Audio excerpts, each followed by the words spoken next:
ॐ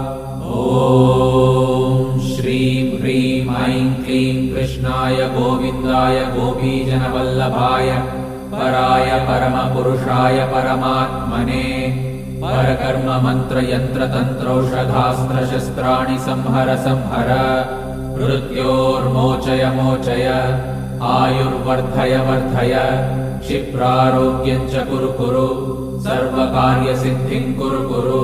ॐ नमो भगवते महासुदर्शनाय दीप्त्रे ज्वालापरिवृताय सर्वारिष्टविनाशाय सर्वसम्पत्कराय सर्वदिक्शोभनकराय सहस्रज्वालाय परमात्मने परब्रह्मणे परञ्ज्योतिषे हुं फट् स्वाहा। ॐ श्रीं ह्रीं ऐं क्लीं कृष्णाय गोविन्दाय गोपीजनवल्लभाय पराय परमपुरुषाय